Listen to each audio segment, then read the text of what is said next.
Man of today philosophy ಶಿವಣ್ಣನ ಜೊತೆ ಮಾಡ್ತಿರೋದು ಇನ್ನು ಸ್ಕ್ರಿಪ್ಟಿಂಗ್ ಆಗ್ತಾ ಇದೆ. ಗುರು ನಿನ್ನ ಕೆಲಸ ನೀನು ಮಾಡು, ಮಿಕ್ಕಿದ್ ನನಗೆ ಬಿಡು. ಅಯ್ಯೋ ಇವ್ರು ನಮ್ಮ ಚಿಕ್ಕಪ್ಪ, ಇವ್ರು ನಮ್ಮ ತಾತ, ಇವ್ ನನ್ನ ಅಣ್ಣ ತಮ್ಮದಿರು, ಇವ್ರ ಮೇಲೆ ಹೇಗೆ ಯುದ್ಧ ಮಾಡಲಿ, ಪ್ರೇಕ್ಷಕರ ಮೇಲೆ ಹಾಕೋದು ತಪ್ಪು. ಇವತ್ತಿನ ಕಾಂಪಿಟೇಷನಲ್ಲಿ ಎಲ್ಲದಕ್ಕೂ ಒಂದೊಂದು ಅವಾರ್ಡ್ ಇದೆ. ನೀವು ಹೋದ್ರೆ ಅವಾರ್ಡ್, ನೀವು ಹೋಗ್ಲಿಲ್ಲ ಅಂದ್ರೆ ಅವಾರ್ಡ್ ಇಲ್ಲ ಅಂತ ಆ ಥರ ಆಗಿದೆ. ಆ ಚಿಕ್ಕ ಸ್ಕ್ರೀನಲ್ಲಿ ನೋಡ್ತೀರಲ್ಲ, ಮನೇಲಿ ಟಿ ವಿಲಿ ನೋಡ್ತೀರಾ, ಪಾಸ್ ಮಾಡ್ಕೊಂಡು ನೋಡ್ತೀರಾ. ಓಕೆ, ಬಟ್ ಸಿನಿಮಾ ಅಲ್ಲಿ ನೀವು ಆ ಥರ ಇದು ಮಾಡಬೇಕು ಅಂದರೆ ನಿಮಗೆ ಥಿಯೇಟ್ರಿಕಲ್ ಎಕ್ಸ್ಪೀರಿಯನ್ಸ್ ಕೊಡಬೇಕಲ್ಲಮ್ಮ. ಇದು ಗಣೇಶ್ ಫಿಲ್ಮು ಸಾಂಗ್ ಅಂದರೆ ಮ್ಯೂಸಿಕ್ ಡೈರೆಕ್ಟರ್ ಅಷ್ಟು ಚೆನ್ನಾಗಿ ವರ್ಕ್ ಮಾಡಿಕೊಡ್ತಾರೆ. ನಾನು ಪೇಡ್ ಪ್ರೀಮಿಯರಲ್ಲಿ ಸಾಂಗ್ಗೆ ಕಿರ್ಚಿದ ಫಸ್ಟ್ ಟೈಮ್ ನೋಡಿದ್ದು. ಹೌದು ಸರ್. ಸೊ ದ್ವಾಪರ ಆಗಿರ್ಬೋದು, ಎಲ್ಲ ನಮ್ಮ ಅರ್ಜುನ್ ಜನ್ಯಂಗೆ ಹೋಗಬೇಕು. ಹಾಯ್ ಹಲೋ ನಮಸ್ತೆ, ಕನ್ನಡ ಫಿಲ್ಮಾಲಜಿಗೆ ಸ್ವಾಗತ. ನಾನು ನಿಮ್ಮ ನೀರಜ್. ಎಸ್, ಇವತ್ತು ಹ್ಯಾಟ್ರಿಕ್ ಸಂದರ್ಶನ, ಅದು ನಮ್ಮ ಬಾಸ್ ಜೊತೆ. ಬಾಸ್ ಅಂದ್ರೆ ಬಾಸ್ ಅನ್ಬೇಡಿ ಅಂತ ಹೇಳಿದ್ದಾರೆ, ಆದರೂ ಅವರು ನನಗೆ ತುಂಬಾ inspiration sir. Welcome to the show sir. Thank you. ಹೇಗಿದ್ದೀರಾ? ಫೈನ್ ನೀರಜ್. ನೀವು? ಸರ್, ನನ್ನ ಹೆಸರು ನೆನ್ಪಿಟ್ಕೊಂಡಿದ್ದಾರೆ, ಅದೇ ಗ್ರೇಟ್. ಯಾಕೆಂದ್ರೆ ಅವರ ಇನ್ಸ್ಪಿರೇಷನ್ ತಗೊಂಡು ನಾನು ಇವತ್ತು ಆಂಕರಿಂಗ್ ಮಾಡ್ತಿರೋದು. ಸರ್, ಹೇಗಿದ್ದೀರಾ ಸರ್? ಫೈನ್ ನೀರಜ್. ಎಷ್ಟು ಖುಷಿಯಾಗಿ ಈ ಒಂದು ತಂಪಾದ ವಾತಾವರಣದಲ್ಲಿ ಆರಾಮ್ಸೆ ಒಂದು ವಾಕ್ ಮಾಡ್ತೀವಿ. ಇವರೆಲ್ಲ ಕಂಡು ಹಿಡಿದ್ಬಿಟ್ಟು ಇವ್ರು ಯಾರೋ ಪಸಾರ್ ಮಾಡಿದ್ದಾರೆ ಅಂತಾರಲ್ಲ, ಪಸಾರ್ ಮಾಡಿದ್ದಾರೆ ಸರ್. ಎಸ್ ಸರ್, ಕೃಷ್ಣಂ ಪ್ರಣಯ ಸಖಿ ನಾವು ಯಾವ ಯುಗದಲ್ಲಿ ಇದ್ದೀವಿ ಸರ್? ಆಕ್ಚುಲಿ ಈಗ ನಾವು ಕಲಿಯುಗದಲ್ಲಿ ಆದರೆ ದ್ವಾಪರ ಯುಗದಲ್ಲಿ ಇರೋ ಥರ ಫೀಲ್ ಬರ್ತಾ ಇದೆ ಸರ್ ಎಲ್ಲ ಕನ್ನಡ ಆಡಿಯನ್ಸ್ಗೆ. ದ್ವಾಪರ ಅಂದರೆ ಈಗ ಶ್ರೀಕೃಷ್ಣ ಇದ್ದ ಮಹಾಭಾರತ ನಡೆದಿದ್ದ ಟೈಮ್ ಅಲ್ವಾ ನೀರಜ್ ಅದು. ಸೊ ನೀವು ಅರ್ಜುನ ಅಂದರೆ ಇವತ್ತಿನ ಮನುಷ್ಯ ಅಂದರೆ ಕನ್ಫ್ಯೂಸ್ಡ್ ಆಗಿರ್ತಾನೆ ಯುದ್ಧ ಮಾಡಬೇಕಾದ್ರೆ. ಇಫ್ ಯು ಸಿ, ಯುದ್ಧ ಮಾಡೋಕ್ಕಿಂತ ಮುಂಚೆ ನಮ್ಗೆ ಹಿಂಗೆ ಮಾಡಿದ್ದಾರೆ ಕೌರವರು, ನಾವು ಹೊಡೆದು ಬಿಡ್ತೀನಿ, ನನಗೊಂದು ಚಾನ್ಸ್ ಸಿಕ್ಕಿದ್ರೆ ನಾನು ಯುದ್ಧ ಮಾಡ್ತೀನಿ, ಎಲ್ಲರನ್ನೂ ಬಡ್ದು ಬಿಡ್ತೀನಿ, ನನ್ನ ಬಿಲ್ಲು ಬಾಣ ಬಿಟ್ಬಿಟ್ಟು ನಾಶ ಮಾಡಿಬಿಡ್ತೀನಿ ಅಂತಾರೆ. ಬಟ್ ಯುದ್ಧ ಮಾಡೋ ಟೈಮ್ ಬಂದಾಗ ಅಯ್ಯೋ ಇವ್ರು ನಮ್ಮ ಚಿಕ್ಕಪ್ಪ, ಇವ್ರು ನಮ್ಮ ತಾತ, ಇವ್ ನನ್ನ ಅಣ್ಣ ತಮ್ಮದಿರು, ಇವ್ರ ಮೇಲೆ ಹೇಗೆ ಯುದ್ಧ ಮಾಡಲಿ ಅಂತಾರೆ. ಓಕೆ, ಅರ್ಜುನ ಹೇಳ್ತಾನೆ. ಅವಾಗ ಶ್ರೀಕೃಷ್ಣ ಅವಾಗ ಸಂಜಯ ಉವಾಚ ಅಂತ ಶುರು ಆಗುತ್ತಲ್ಲ. ಕೃಷ್ಣ ಹೇಳ್ತಾರೆ ಯಾವ್ಯಾವ ಟೈಮಲ್ಲಿ ಏನೇನು ಕೆಲಸ ಆಗುತ್ತೋ ಅದಾಗುತ್ತೆ, ನನ್ನ ಮೇಲೆ ಭರವಸೆ ಇಡು, ಈ ಟೈಮ್ ಹೀಗಿದೆ, ಈಗ ನೀನು ಯುದ್ಧ ಮಾಡಿ ಕ್ಷತ್ರಿಯನಾಗಿ ನೀನೀಗ ಧರ್ಮನ ರಕ್ಷಣೆ ಮಾಡಬೇಕು ಅಂತ. ಓಕೆ, ಇವತ್ತಿನ ನಮ್ಮ ಮೈಂಡ್ ಸೆಟ್ಟು ಅದೇ ಅಲ್ವಾ? ಇವತ್ತಿನ ಯೂತ್ಸ್ ಮೈಂಡ್ ಸೆಟ್ ಏನು, ಕೆಲಸ ಸಿಗೋರ್ಗು ಕೆಲಸ ಸಿಕ್ಕಿಲ್ಲ, ಕೆಲಸ ಸಿಕ್ಕಿದ್ರೆ ಹೆಂಗೆ ಮಾಡ್ತೀನಿ ಅಂತ. ಕೆಲಸ ಸಿಕ್ಕ ಒಂದು ತಿಂಗಳಾದ್ಮೇಲೆ ಅಯ್ಯೋ ಇದೇನು ಈ ಕೆಲಸ, ಏನು ಮಾಡಬೇಕಿದು, ಕನ್ಫ್ಯೂಸ್ ಸ್ಟೇಟಸ್. ಓಕೆ ನೀರಜ್ ಅಲ್ವಾ? ಅಯ್ಯೋ ಇದೇನಕ್ಕೆ ಬೇಕಿತ್ತು, ಏನಕ್ಕೆ ಬಂದೆ, ಬೇರೆ ಕೆಲ್ಸಕ್ಕೆ ಹೋಗ್ತಿದ್ದೆ, ಇದೇನಿದು ಅಂತ. ಸೊ ನೋಡಿ, ದ್ವಾಪರದಲ್ಲಿ ಶ್ರೀಕೃಷ್ಣ ಹೇಳಿದ್ದು ಕಲಿಯುಗದಲ್ಲಿ ಅಪ್ಲಿಕೇಬಲ್ ಅದು. ಅಲ್ಲಿಂದನೂ ಕನೆಕ್ಟ್ ಇದೆ. ಹೌದು. ಸೊ ಶ್ರೀಕೃಷ್ಣ ದ್ವಾಪರದಲ್ಲಿ ಅವರು ಹೇಳಿದ್ರು ಕೂಡ ಅಪ್ಲಿಕೇಬಲ್ ಇವತ್ತು. ಮ್ಯಾನ್ ಆಫ್ ಟುಡೇ ಫಿಲಾಸಫಿ ಇವತ್ತಿಗೂ ಅಪ್ಲಿಕೇಬಲ್ ಅದು. We are all confused. ಸಿಗೋರ್ಗು ಒಂಥರ ಸಿಕ್ಕಿದ್ಮೇಲೆ ಇದು ಬೇಕಾ, ಇದು ಬೇಡ, ಏನು ಮಾಡಬೇಕು, ಏನಾಗುತ್ತೆ ಅಂತ. ಸೊ ಅವತ್ತೇ ಪರಮಾತ್ಮ ಹೇಳಿದಾರಲ್ಲ, ಗುರು ನಿನ್ನ ಕೆಲಸ ನೀನು ಮಾಡು, ಮಿಕ್ಕಿದ್ ನನಗೆ ಬಿಡು. ಸೊ ಅದು ಆ ಕನೆಕ್ಷನ್ ಅಷ್ಟೇ. ದ್ವಾಪರ ಅಂದರೆ ಅದೊಂಥರ ಕನ್ಫ್ಯೂಸ್ ಅಂತ, ಅದ್ರ ಅರ್ಥನೇ ಕನ್ಫ್ಯೂಸ್ ಅಂತ ದ್ವಾಪರ ಅಂದರೆ. ಮಾಯಾಲೋಕ ಅನ್ಬೋದು ಆ ಥರನ. ಮಾಯಾಲೋಕ ಅಲ್ಲ, ಕನ್ಫ್ಯೂಸ್ಡ್ ಅಂತ. ಏನಕ್ಕೆ ಈ ಯುಗದ ಬಗ್ಗೆ ಕೇಳಿದೆ ಅಂದ್ರೆ, ಒಂದ್ ಕಡೆ ಕೃಷ್ಣ ಇಲ್ಲಿ ಒಂದೇ ಯುಗದಲ್ಲಿ ಈ ಯುಗದಲ್ಲಿ ಇದ್ದೀರಾ ಅಂದ್ರೆ ಕಲಿಯುಗದಲ್ಲಿ ಇದ್ದೀರಾ, ಈಗ ಒಂದ್ ಕಡೆ ಭೀಮ. ಸೊ ಇಬ್ರು ಒಂದೇ ಯುಗದ ಅಟ್ ಎ ಟೈಮ್ ಸ್ಟಾರ್ಟ್ ಆಗಿ ಇದೇ ಗ್ರೌಂಡ್ ಅಲ್ಲಿ ಆಲ್ಮೋಸ್ಟ್ ನೀವು ಇಂಟರ್ವ್ಯೂ ಮಾಡಿದ್ದು ಅನ್ಸುತ್ತೆ. ಇಲ್ಲೇ ಮಾಡಿದ್ದು ಅದನ್ನ. ಸೊ ಇಲ್ಲಿ ಸ್ಟಾರ್ಟ್ ಆಗಿದೆ ನೋಡಿ ಸರ್. ಅವತ್ತು ಜಸ್ಟ್ ಒಂದು ಇಂಟರ್ವ್ಯೂ, ಸಣ್ಣದೊಂದು ಮೀಟ್ ಅಪ್ ಮಾಡಿದ್ರ, ಇವತ್ತು ಸಕ್ಸಸ್ ಮೀಟ್ ಅಲ್ಲಿ ಇದೆ. ಸಕ್ಸಸ್ ಇಬ್ರು ಒಂದೇ ಯುಗದಲ್ಲಿ ಇಬ್ರು ಸಕ್ಸಸ್ಫುಲ್ ಕಂಡಿದ್ದೀರಾ, ಹೇಗೆ ಅನ್ಸುತ್ತೆ ಅಂದ್ರೆ ಆ ಹೆಸರಿಗಿರೋ ಪವರ್ ಅದು. ನಮ್ದಲ್ಲ ಅದು, ಆ ಹೆಸರಿಗಿರೋ ಪವರ್ ಇಂದಾಗಿ ಆ್ಯಂಡ್ ಅದೊಂದು ಶಕ್ತಿ ಬೇಕಲ್ಲಮ್ಮ, ಒಂದು ಆಶೀರ್ವಾದ ಬೇಕಲ್ಲಮ್ಮ ಎಲ್ಲರದು. ಸೊ ಆಶೀರ್ವಾದದಿಂದ ಎಲ್ಲ ಎರಡು ಹಿಟ್ ಆಗಿದೆ.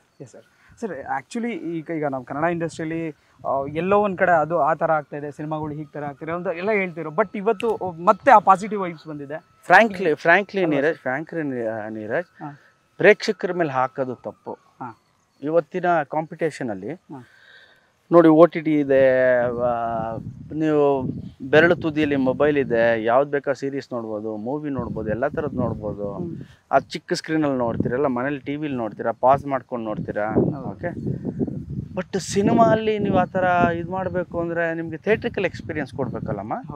ಥಿಯೇಟ್ರಿಕಲ್ ಎಕ್ಸ್ಪೀರಿಯನ್ಸ್ ಕೊಟ್ಟು ಅವ್ರಿಗೇನು ಹೊಸದು ಹೇಳ್ತೀವಿ, ಕಲರ್ಫುಲ್ಲಾಗಿ ಹೇಳ್ತೀವಿ ಅಂದರೆ ಖಂಡಿತವಾಗ್ಲೂ ಥಿಯೇಟ್ರಿಗೆ ಬಂದು ನೋಡ್ತಾರಲ್ವಾ. ಆ ಥಿಯೇಟ್ರಿಕಲ್ ಎಕ್ಸ್ಪೀರಿಯನ್ಸ್ ಕೊಡ್ಬೇಕು, ಪ್ರೇಕ್ಷಕರಿಗೆ ಹೇಳಬಾರ್ದು. ನಾವೇನು ಕೊಟ್ಟಿದ್ದೀವಿ ಅನ್ನೋದು ವೆರಿ ವೆರಿ ಇಂಪಾರ್ಟೆಂಟ್ ಆಗುತ್ತೆ. ಈಗ ದ್ವಾಪರ ಸಾಂಗ್ ಆಗಿರ್ಬೋದು, ಚಿನ್ನಯ್ಯ ಸಾಂಗ್ ಆಗಿರ್ಬೋದು, ನಿಮಗೆ ಥಿಯೇಟ್ರಲ್ಲಿ ಕಾಣಿಸಿದ್ರೆ ವಾವ್ ಅನ್ಸಲ್ಲ. ಆ್ಯಂಡ್ ಡೈಲಾಗ್ಸ್ ಅಲ್ಲಿ 7.1 5.1 ನೋಡಿದಾಗ ವಾವ್ ಅನಿಸುತ್ತೆ ನಿಮಗೆ. ನಿಮ್ಮ ಮೊಬೈಲಲ್ಲಿ ನೋಡಿದಾಗ ಅಟ್ರಾಕ್ಟ್ ಮಾಡುತ್ತೆ ಅಷ್ಟೇ, ಒಂದು ಎಕ್ಸ್ಪೀರಿಯನ್ಸ್ ಕೊಡೋದು ಥಿಯೇಟರ್. ಆ ಸೌಂಡಿಂಗ್ಸ್ ಹೋಗ್ಬಿಡುತ್ತೆ, ಸಮಥಿಂಗ್ ಏನೋ ಒಂದು ಮಿಸ್, ಕಲರು ಅದೆಲ್ಲ. ಎಸ್ ಸರ್, ಆ್ಯಕ್ಚುಲಿ ನಾನು ನಿಮ್ಮ ಜೊತೆ ಕೂತ್ಕೊಂಡು ಆ ಸಿನಿಮಾ ನೋಡಿದೆ ಅವತ್ತು. ನೀವು ಹೇಳಿದ್ರೆ ಈ ನೋಡ್ಬಿಟ್ಟು ಹೇಳ್ಬೇಕು ಹೇಳ್ಬಿಟ್ಟು ಹೋಗಿದ್ದೀರಾ ಸರ್. ಆ ವಿಷುವಲ್ಸು, ಆ ಜನ ತುಂಬಿದ್ದ ರೀತಿ, ಒಂದು ಪೇಯ್ಡ್ ಪ್ರೀಮಿಯರ್ ಶೋ ಆಗಿತ್ತು ಅದು ಕೂಡ. ಸೊ ತುಂಬಾ ಜನ ಕೂಗ್ತಾ ಇದ್ರು. ಸೊ ಗಣಿ ಬ್ಯಾಗ್ ಗಣಿ ನಾನು ಪೇಯ್ಡ್ ಪ್ರೀಮಿಯರ್ ಅಲ್ಲಿ ಸಾಂಗ್ಗೆ ಕಿರ್ಚಿದ್ ಫಸ್ಟ್ ಟೈಮ್ ನೋಡಿದ್ದೆ. ಹೌದು ಸರ್, ಡ್ಯಾನ್ಸ್ ಮಾಡ್ತಾ ಇದ್ದಾರೆ, ಡ್ಯಾನ್ಸ್ ಮಾಡ್ತಿದ್ದೆ. ಅದು ಆ ಸಾಂಗ್ ಹಂಗೆ ಕಚ್ಕೊಂಡ್ಬಿಡ್ದು ಎಲ್ಲರಿಗೂ, ಮನ್ಸಿಗೆ ಕಚ್ಕೊಂಡ್ಬಿಡ್ದು. ನನಗೆ ಆ ಸಾಂಗ್ ರಿಲೀಸ್ ಆಗಿ 2-3 ದಿನ ಆದ್ಮೇಲೆ ಎಲ್ಲಿ ನೋಡಿದ್ರು ಅದೇ ಸಾಂಗ್ ಇತ್ತು, 20 ದಿನ ಅದೇ ಸಾಂಗ್ ಇತ್ತು. ಆ್ಯಂಡ್ ಅದು ಕೂತ್ಕೋತಲ್ಲ, ಸೊ ಆ ಸಾಂಗ್ ನೀವು ಪರದೆ ಮೇಲೆ ನೋಡಿದಾಗ ಒಂದು ನಿಮಗೆ ಗೊತ್ತಿಲ್ಲ ಒಳಗಿಂದ ಖುಷಿ ಬರುತ್ತಲ್ಲ, ಅದಾಗಿದ್ದಲ್ಲಿ. Sir you are so blessed ಅನ್ಸುತ್ತಲ್ಲ ಸರ್, ಯಾಕಂದ್ರೆ ಫ್ರಮ್ ಚಲ್ಲಾಟ ಇಂದಲೂ ಕೂಡ ಸಾಂಗ್ಸ್ ಎಲ್ಲ ಇಟ್ಟಾಗಿರೋವಂಥದ್ದೇ. I am blessed. ಯಾಕಂದ್ರೆ ಆಲ್ಬಮ್ ಸಾಂಗ್ಸ್ ಇಷ್ಟು ಈಸಿಲಿ ಕನೆಕ್ಟ್ ಆಗಲ್ಲ. ಬಟ್ ಗಣೇಶ್ ಸರ್ದು ಅಂದ್ರೆ ಇವತ್ತಿಗೂ ಯೂಟ್ಯೂಬಲ್ಲಿ ಇರ್ಬೋದು, ಪ್ರತಿಯೊಂದು OTT ಪ್ಲಾಟ್ಫಾರ್ಮಲ್ಲಿ ಇರ್ಬೋದು, ಅದನ್ನ ನಾವು ಸರ್ಚ್ ಮಾಡಿದ್ರೆ ಇವತ್ತು ಗಣೇಶ್ ಸರ್ಗೆ ಅಂತೆಲ್ಲ ಒಂದು ಲಿಸ್ಟ್ ಇದೆ. 100% ಅಪ್ಪಿ, ಅದು ನನ್ನಿಂದ ಆಯ್ತು ಅಂತ ನಾನು ಯಾವತ್ತೂ ಅನ್ಕೊಳ್ಳಲ್ಲ. You know it. ಓಕೆ, ಅದೆಲ್ಲ ಬ್ಲೆಸ್ಡ್ ಅಪ್. ಅದಕ್ಕೆಲ್ಲ ಒಂದು, ಅದಕ್ಕಿಂತ ಪರ್ಟಿಕ್ಯುಲರ್ ನೀವೇನಾದ್ರು ವರ್ಕ್ ಮಾಡ್ತೀರಾ ಸರ್, ಹಿಂಗೆ ಬೇಕು ಇಲ್ಲಮ್ಮ, ನನಗೋಸ್ಕರ ಪಾಪ ಡೈರೆಕ್ಟರ್ ವರ್ಕ್ ಮಾಡ್ತಾರೆ. ಮ್ಯೂಸಿಕ್, ಗಣೇಶ್ ಫಿಲ್ಮ್ ಸಾಂಗ್ ಅಂದರೆ ಮ್ಯೂಸಿಕ್ ಡೈರೆಕ್ಟರ್ ಅಷ್ಟು ಚೆನ್ನಾಗಿ ವರ್ಕ್ ಮಾಡಿಕೊಡ್ತಾರೆ. ಸೊ ದ್ವಾಪರ ಆಗಿರ್ಬೋದು, ಎಲ್ಲ ನಮ್ಮ ಅರ್ಜುನ್ ಜನ್ಯಂಗ್ ಹೋಗಬೇಕು, ನಮ್ಮ ಶ್ರೀನಿವಾಸ ರಾಜು ಅವ್ರಿಗೆ ಹೋಗಬೇಕು. ಆ್ಯಂಡ್ ಅವ್ರು ಪ್ರಾಮಿಸ್ ಮಾಡಿದರು ನನಗೆ, ಈ ಆಲ್ಬಮ್ ಬೇರೆ ಥರನೇ ಇರುತ್ತೆ ಸರ್, ಅಂದರೆ ನಾನು ಹಂಗೆ ಮಾಡ್ಬಿಡ್ತೀನಿ ಅಂತ ಹೇಳಲ್ಲ, but it will stand different ಅಂತ. ಪಾಪ ಆ ಕನ್ಸು ಕಟ್ಕೊಂಡು ಅವರು ಮಾಡಿಕೊಟ್ರು ನನಗೆ. ಸೊ ಕ್ರೆಡಿಟ್ ಎಲ್ಲ ನಮ್ಮ ಡೈರೆಕ್ಟ್ರಿಗೆ, ಪ್ರಶಾಂತ್ ಪ್ರೊಡ್ಯೂಸರ್ಗೆ, ಮ್ಯೂಸಿಕ್ ಡೈರೆಕ್ಟ್ರಿಗೆ ಹೋಗಬೇಕು. ಬ್ಲೆಸ್ಡ್ ಅಲ್ವಾ, ಅದಕ್ಕೆಲ್ಲ ದೇವ್ರ ಆಶೀರ್ವಾದ ಬೇಕಲ್ಲ. ಸೊ ನನ್ನಿಂದ ಅಲ್ಲ, ಅದು ದೇವ್ರ ಆಶೀರ್ವಾದದಿಂದ ಆಗಿರೋದು. ಓಕೆ, ಈ ಕೃಷ್ಣನ್ನ ಶಿಲ್ಪಾ ಮೇಡಮ್ ನೋಡಿದ್ರು ಫಸ್ಟ್ನೇ ದಿನ, ಏನಂತ ಹೇಳಿದ್ರು? ವೆರಿ ಹ್ಯಾಪಿ, ತುಂಬ ಖುಷಿಯಾಗಿದ್ರು. ಶಿಲ್ಪಾ ಮಕ್ಕಳು, they felt very happy. Yeah, super sir. Sir, ಈಗ ಕಾಂಬಿನೇಷನಲ್ಲಿ ಈ ಕಡೆ ಶಿವಣ್ಣ, ಗಣೇಶಣ್ಣ, ಈ ಕಡೆ ಸೀನಿಯರ್ ತ್ಯಾಗರಾಜ, ಜೂನಿಯರ್ ತ್ಯಾಗರಾಜ, ಜೊತೆ ಕಾಂಬಿನೇಷನ್ಗೂ ಬರ್ತಾ ಇದೆ. ಏನು ಹೇಳಿ ಕೊಡ್ತೀರಾ, ಇಷ್ಟಪಡ್ತೀರಾ sir? I am very happy, excited. ಈಗ ನಂದು ರಮೇಶ್ ಅದು ಫಿಲ್ಮು ವಿಖ್ಯಾತ್ ಡೈರೆಕ್ಟ್ ಮಾಡ್ತಿದ್ದಾರೆ. ವೆರಿ ಡಿಫ್ರೆಂಟ್ ಸ್ಕ್ರಿಪ್ಟ್, ಬೇರೆ ಥರದ್ದೊಂದು ಮಾಡ್ತಾ ಇದ್ದೀವಿ. ಒಂದೇ ಬೇರೆ ರಿಲೇಷನ್ಶಿಪ್ಪಲ್ಲೇ ಹೋಗೋಣ, ತೋರಿಸೋಣ ಅಂತ. ವೆರಿ ಲಾರ್ಜರ್ ಫಿಲ್ಮ್, ಅದು ದೊಡ್ಡ ಒಂದು ಗ್ರ್ಯಾಂಡ್ಯೂರ್ ಆಗಿ ಮಾಡೋಣ, ಬೇರೆ ಒಂದು ಫೀಲ್ ಕೊಡೋಣ ಅಂತ. ಆ ಶಿವಣ್ಣನ ಜೊತೆ ಮಾಡ್ತಿರೋದು ಇನ್ನು ಸ್ಕ್ರಿಪ್ಟಿಂಗ್ ಆಗ್ತಾ ಇದೆ. ಏನಕ್ಕೆ ಎಕ್ಸೈಟೆಡ್, ನಾನು ಖುಷಿ, ಅವ್ರು ನೋಡ್ಕೊಂಡು ಬೆಳೆದವರಲ್ಲ. ಸರ್, ಏನಕ್ಕೆ ಆ ಕ್ವಶನ್ ಕೇಳಬೇಕು ಅಂತ ಅನ್ನಿಸ್ತು ನನಗೆ ಅಂದರೆ, ಫ್ರಮ್ ನಾನು ತುಂಬ ದಿನದಿಂದ ಫಾಲೋ ಮಾಡ್ತಿರೋದು ನಿಮ್ಮದು. ಯಾವ ಸಿನಿಮಾಲು ನೀವು ವಾಯ್ಸ್ ಓವರ್ ಕೊಟ್ಟಿರೋದು ಬಿಟ್ಟರೆ, ಗೆಸ್ಟ್ ಅಪಿಯರೆನ್ಸ್ ಆಗಲಿ ಸಮಥಿಂಗ್ ಏನು ಮಾಡೇ ಇಲ್ಲ ನೀವು. ಯಾವ ಸ್ಟಾರ್ ಜೊತೆ ಸ್ಕ್ರೀನೇ ಶೇರ್ ಮಾಡಿಲ್ಲ. ಆದರೆ ಆಫ್ಟರ್ ಹೀರೋ ಆದ್ಮೇಲೆ ಚಲ್ಲಾಟದಿಂದಲೂ ಏನಕ್ಕೆ ಚಲ್ಲಾಟಲ್ಲಿ ದೇವರಾಜ್ ಸರ್ ಜೊತೆ ಅದನ್ನ ಮಾಡಿದ್ರು. ಅದಾದ್ಮೇಲೆ ಮುಂಗಾರು ಮಳೆ 2 ರವಿ ಸರ್ ಜೊತೆ ಶೇರ್ ಮಾಡಿದ್ವಿ. ಇದರಲ್ಲಿ ಶಶಿ ಸರ್ ಇದ್ದಾರೆ. ನಾನು ಗೆಸ್ಟ್ ಅಪಿಯರೆನ್ಸ್ ಇದುವರೆಗೂ ಮಾಡಿಲ್ಲ. ತುಂಬ ಬರ್ತಾನೆ ಇರುತ್ತೆ ಗೆಸ್ಟ್ ಅಪಿಯರೆನ್ಸ್ ಅಂತ. ನನಗೇನು ಮಾಡೋಕ್ಕೆ ಆಗಿಲ್ಲ, ಅಂದರೆ ಬಿಕಾಸ್ ಆಫ್ ಕಮಿಟ್ಮೆಂಟಾ ಇಲ್ಲ ಆ ಟೈಮಲ್ಲಿ ನನ್ನ ಕೈಲಿ ಆಗ್ಲಿಲ್ವಾ ಏನು ಗೊತ್ತಿಲ್ಲ. ಟಿಲ್ ಡೇಟ್ ನನಗೆ ಗೆಸ್ಟ್ ಅಪಿಯರೆನ್ಸ್ ಮಾಡಿಲ್ಲ, ಗೊತ್ತಿಲ್ಲ ಮಾಡ್ತೀನೋ ಇಲ್ಲೋ. ಮಲ್ಟಿ ಸ್ಟಾರ್ ಸಿನಿಮಾ ಬರೋದು ತುಂಬ ಮುಖ್ಯನಾ ಅಥವಾ ಹೇಗೆ ಅನಿಸುತ್ತೆ ನಿಮ್ಮ ಪ್ರಕಾರ? ಇಲ್ಲಮ್ಮ, ಅದು depends upon script, how we do the movie, ಅದೆಲ್ಲ ಇಂಪಾರ್ಟೆಂಟ್ ಆಗೋದು. ಬಟ್ ಮಲ್ಟಿ ಸ್ಟಾರರ್ ಮಾಡಿದಾಗ ಒಂದು ಅಟ್ರಾಕ್ಷನ್ ಅಂತೂ 100% ಇರುತ್ತೆ. ಆ್ಯಂಡ್ ಏನಾಗುತ್ತೆ, 2 ಕ್ಯಾರೆಕ್ಟ್ರಿಗೂ ಆ ನ್ಯಾಯ ದೊರಕಬೇಕಲ್ಲ, ನ್ಯಾಯ ಸಿಗಬೇಕು ಆನ್ ಸ್ಕ್ರೀನ್, ಆ ಥರದ್ದೆಲ್ಲ ಇದೇ ಇರುತ್ತಲ್ಲ. ಆ್ಯಂಡ್ ಅದನ್ನು ಎಕ್ಸ್ಪೆಕ್ಟ್ ಮಾಡ್ತಾರೆ. ಮಲ್ಟಿ ಸ್ಟಾರರ್ ಮಾಡಿದಾಗ ನನಗೇನು ಇದಿಲ್ಲ, ನನಗೆ ಮಾಡೋಕ್ಕೆ ಖುಷಿನೇ ಮಲ್ಟಿ ಸ್ಟಾರರ್ ಎಲ್ಲ. ಸರ್ ಒಂದೇ ಒಂದು ಲಾಸ್ಟ್ ಕ್ವಶನ್, ಅವಾರ್ಡ್ ಬಗ್ಗೆ ನಾನು ಕೇಳ್ಬೇಕು ನಿಮ್ಮನ್ನ. ಯಾವ ಒಂದು ಕಾಲದಲ್ಲಿ ಯಾವ ಚಾನೆಲ್ ಓಪನ್ ಮಾಡಿದ್ರು the best actor goes to Ganesh ಅಂತ ಬಂದಿರೋದು.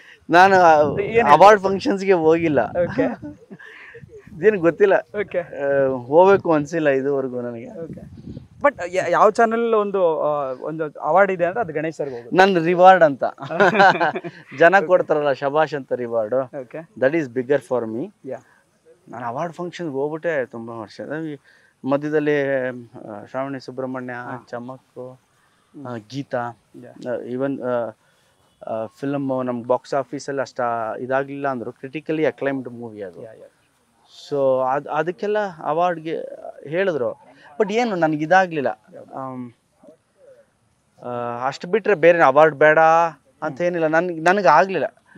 ನನಗೇನೋ ಮನಸ್ಸಿಂದ ಬರಲಿಲ್ಲ ಅವಾರ್ಡ್ ಫಂಕ್ಷನ್ಗೆ ಹೋಗ್ಬೇಕು, ಅವಾರ್ಡ್ ತೊಗೋಬೇಕು ಅಂತ. ವಾಟ್ಸ್ ಹ್ಯಾಪನಿಂಗ್ ಅಂದರೆ ಪ್ರತಿಯೊಂದಕ್ಕೂ ಒಂದೊಂದು ಅವಾರ್ಡ್ ಇದೆ ಈಗ.